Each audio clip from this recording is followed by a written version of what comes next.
Salam Indonesia, salam Nusantara dari Sabang sampai Merauke, dari Penang sampai Pulau Rote. Mantara iman kita, mantara kasih kita, mantara pengharapan kita.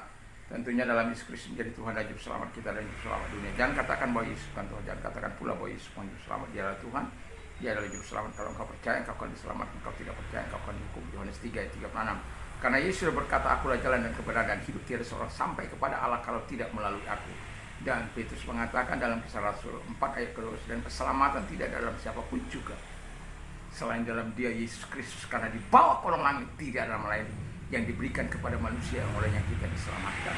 Dan juga Paulus mengatakan dalam Kisah Rasul 16 ayat ke-31, percayalah kepada Tuhan Yesus Kristus, maka engkau akan selamat, engkau dan seisi rumahmu. Mantap! Dan doa dan harapan saya, kekuatan Tuhan, kekuatan firman, kekuatan Roh Kudus, kekuatan doa akan menyertai kita. Dan juga damai sejahtera daripada Allah menyertai mulai saat ini sampai selama-lamanya. Selamat sore, dan biarlah kita terus senantiasa punya semangat yang dari Tuhan. Terima kasih. Sebelum kita mendengarkan firman Allah, mari kita berdoa. Terima kasih Tuhan, berkati umat dengan pendengar kami, apapun menjadi pergumulan mereka, Tuhan menolong, Tuhan menyertai mereka dan menyatakan kebaikan-Mu dan kemurahan-Mu dalam hidup mereka. Dalam nama Yesus Kristus kami bersyukur dan kami berdoa. Biar kami menikmati firman Allah, biar kami sama-sama bertumbuh dalam terang firman Allah, sehingga kami terhindar dari kejatuhan. Dalam nama Yesus, haleluya. Amin. Puji nama Tuhan, saya akan membacakan Yesaya 14 ayat 13 dan 14. Engkau yang tadinya berkata dalam hatimu, aku hendak naik ke langit, aku hendak mendirikan tahtaku mengatasi bintang-bintang Allah, dan aku hendak duduk di atas bukit pertemuan jauh di sebelah utara. Aku hendak naik mengatasi ketinggian awan-awan, hendak menyamai yang maha tinggi. 15. Sebaliknya ke dalam dunia orang mati, engkau diturunkan ke tempat yang paling dalam di liang kubur. Puji nama Tuhan. Tema kita adalah kejatuhan. Saya akan membawakan beberapa seri ke depan ini, dari sore ini sampai beberapa hari ke depan. Saya tidak tahu berapa lama sampai dan sampai kepada akibatnya. Jadi dari awal ini saya akan menyampaikan firman Allah tentang kejatuhan. Ada banyak yang dalam Alkitab kejatuhan manusia, tapi ini tentang, walaupun ini gambaran dari malaikat, tetapi saya juga akan menyinggung soal kejatuhan-kejatuhan kita di dalam kehidupan ini. Tapi saat ini saya akan mengatakan bagaimana Raja Babel digambarkan sebagai malaikat yang jatuh, dan kita akan melihat dan kita simak dengan baik-baik. Dan kiranya kita dengan mengetahui kejatuhan-kejatuhan mereka, kita akan terluput dari segala kesalahan yang akan kita buat di masa yang akan datang. Puji nama Tuhan. Dan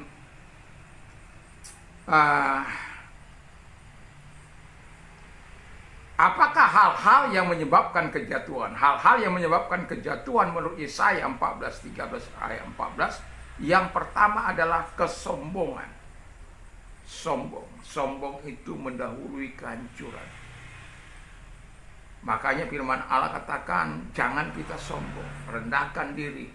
Orang yang melayani Tuhan, yang baru bertobat, jangan diberikan pelayanan, karena akan bisa mengakibatkan kesombongan dalam kehidupannya. Karena apa? Belum bertobat, dia pikir dia sudah menjadi bagian orang kudus, tapi hatinya penuh dengan kejahatan dan rupa-rupa penipuan dan tipu daya.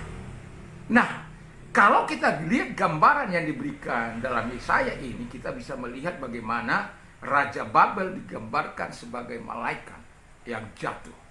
Karena ada kemiripannya, ada hal yang sama. Dikatakan bahwa kesombongan itu membuat dia ingin duduk di tahta Allah. Kesombongan ini kan banyak tipe-tipenya. Dalam arti ada sombong karena harta, ada sombong karena segala hal yang baik, ada sombong karena kecantikan nanti, walaupun itu ada nanti, dan ada kesombongan karena kegagahan atau kegantengan atau kecantikan atau kemewahan dan lain sebagainya. Tapi kesombongan itu number one. tinggi hati, ya.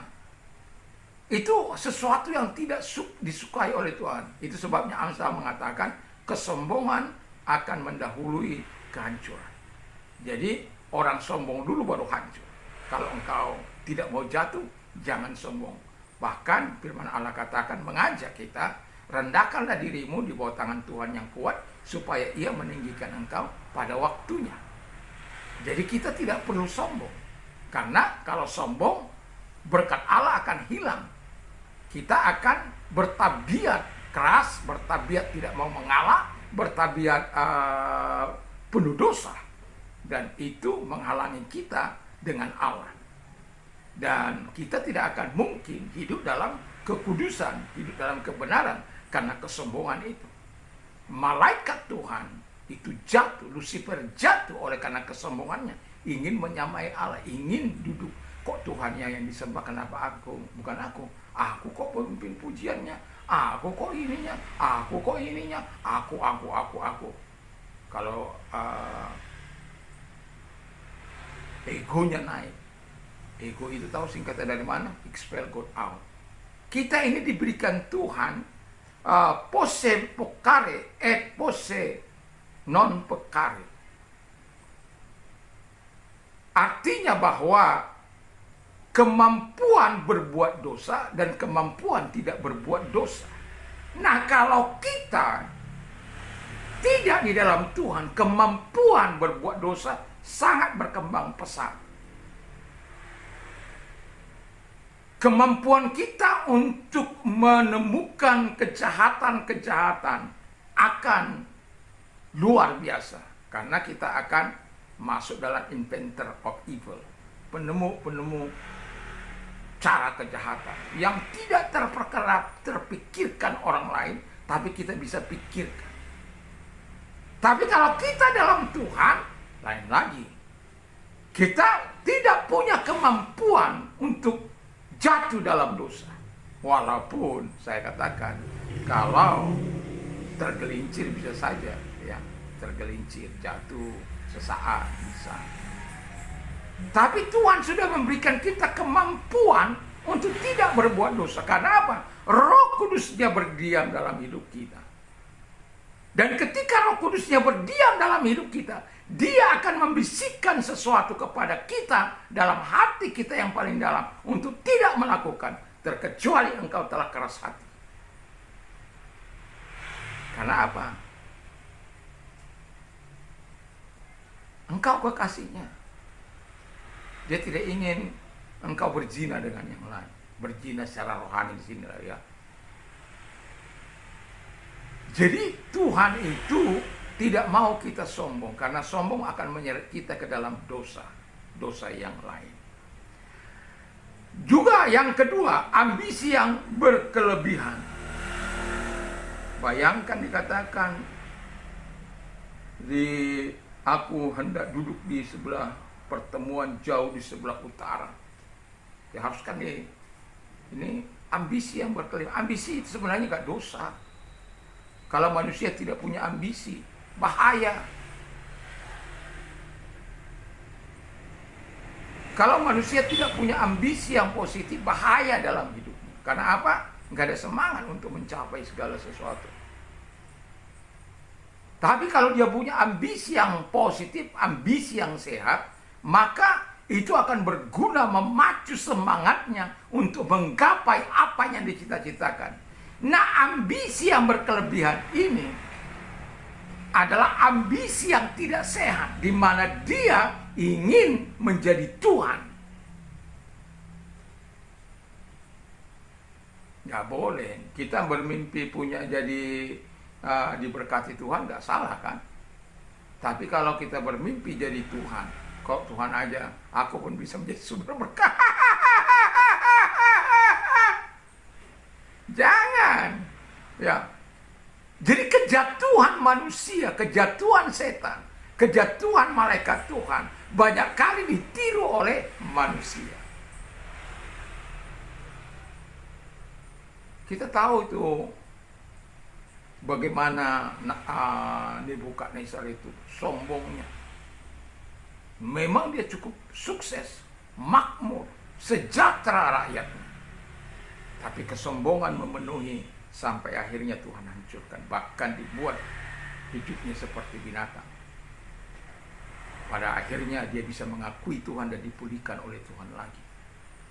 Tidak ada cara untuk dipulihkan dari kesombongan adalah datang kepada Dia. Tidak ada cara. Ambisi kita harus ambisi yang sehat, bukan ambisi yang berkelebihan dan manipulatif. Nggak salah punya ambisi. Saya juga punya ambisi untuk meraih sesuatu yang jauh lebih baik dari hari-hari sebelumnya. Itu sebabnya hari kemarin harus jauh lebih baik dari hari ini.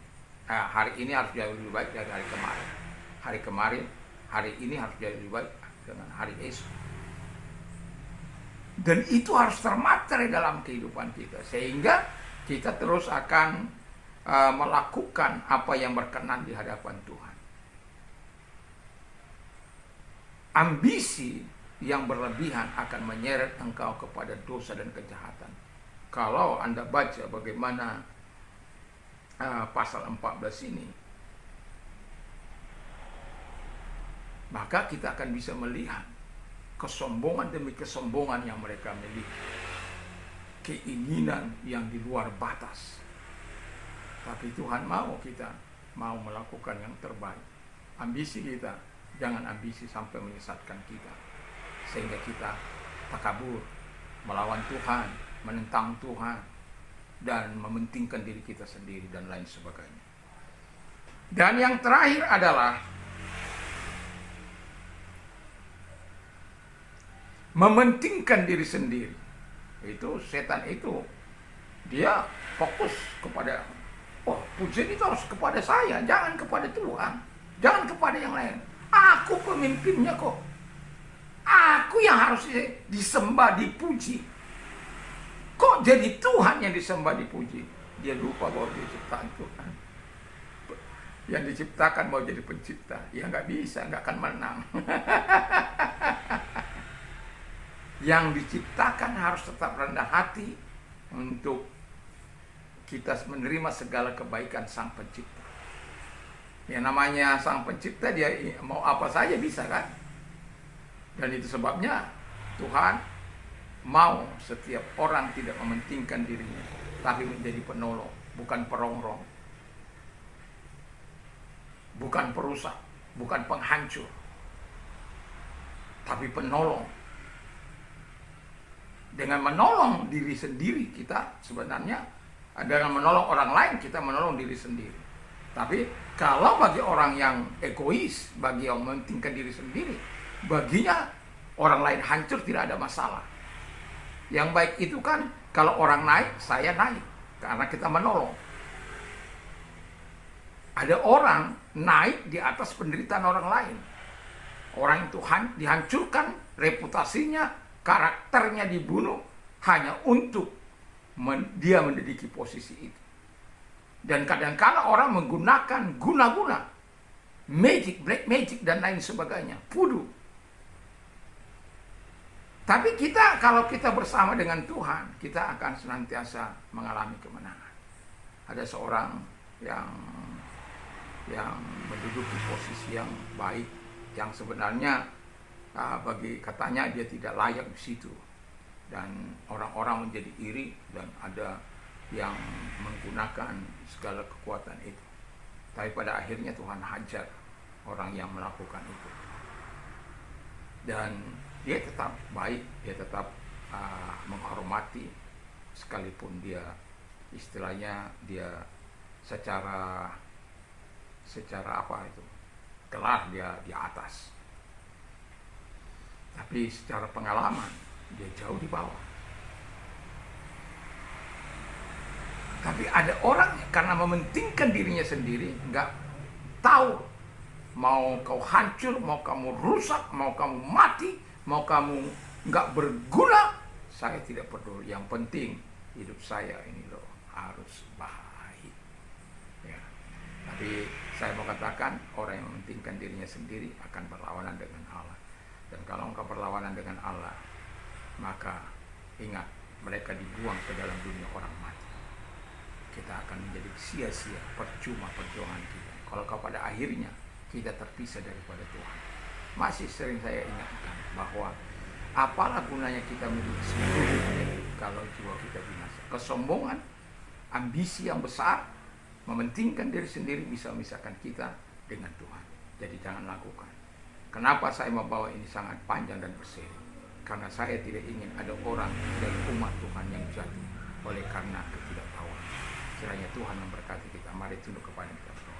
Terima kasih Bapa di surga, kami bersyukur, kami berterima kasih kepada Bapa di surga buat segala kebaikan Tuhan, buat segala kemurahan Tuhan, buat segala kasih sayang Tuhan di dalam nama Yesus Kristus. Dan biar kami menjadi orang-orang yang tetap dipelihara, bukan orang-orang yang terjatuh oleh karena dosa dan kejahatan kami. Terima kasih, dan kalau engkau sedang sakit apapun sakit penyakitmu, arahkan tanganmu kepada Tuhan. Tidak peduli sedang jantung koroner apapun masalah yang kau katakan dalam nama Yesus. Ketika istri saya mengalami masalah yang sangat pelik kepala pada waktu yang lalu, saya mengatakan, masihkah engkau percaya pada kuasa Tuhan? Masih, karena ketika dia mengalami sakit itu, dia bisa menjerit, dia bisa menangis, dan itu sangat menyusahkan saya sebagai suami. Dan saya mengatakan kepadanya, Tuhan tidak pernah berubah, Tuhan tidak pernah tidak menjawab doa asal engkau percaya. Dan kemudian saya mendoakan, dia percaya, dan Tuhan menyembuhkan dia. Sejak hari itu dia tidak pernah, sama seperti yang saya katakan waktu yang lalu, migrain yang beberapa kali berturut-turut itu mencengkelkan saya. Tapi ketika dia datang pada Tuhan mengatakan, kenapa kamu tidak berdoa? Dan malam itu saya mendoakan, dan sejak saat itu dia tidak pernah lagi kumat. Yang mau saya katakan kepada kita adalah, Tuhan berkuasa untuk menyembuhkan engkau. Dan kalau engkau percaya, Tuhan mampu menjamah engkau. Mari kita berdoa. Segala sakit penyakit yang mereka derita, apapun itu, kelemahan apapun itu, dalam nama Yesus, aku perintahkan segala sakit penyakit yang mereka derita, keluar, dan oleh bilu Yesus engkau sembuh, dan kuasanya menjamah engkau. Terima kasih. Dan kalau engkau sedang mengalami pergumulan, serahkan diri pada Tuhan, karena Dia yang memberikan kelegaan. Arahkan tangan pada Tuhan, mari kita berdoa. Terima kasih, mari engkau nyatakan kuasamu, kebaikanmu, dan pertolongan di dalam nama Yesus Kristus, sehingga Tuhan menyatakan kekuatan bagi mereka dan pertolongan. Lakukan mujizatmu dan pertolongan di dalam nama Yesus. Terima kasih Tuhan buat kebaikan dan kemurahan Tuhan bagi mereka. Dalam nama Yesus kami berdoa. Haleluya. Amin. Puji nama Tuhan. Selamat sore. Kalau Anda ingin berdoa, kalau Anda ingin istirahat malam hari, jangan lupa berdoa, baca firman Allah, dan perkatakan firman Allah. Kiranya Tuhan akan menolong kita terus bersama dengan firman-Nya. Iman dimulai dari pendengaran firman Allah. Kalau Anda ingin berbuat berdonasi, ada nomor-nomor di bawah ini. Kiranya Tuhan Yesus memberkati. Mantap, mantap, mantap.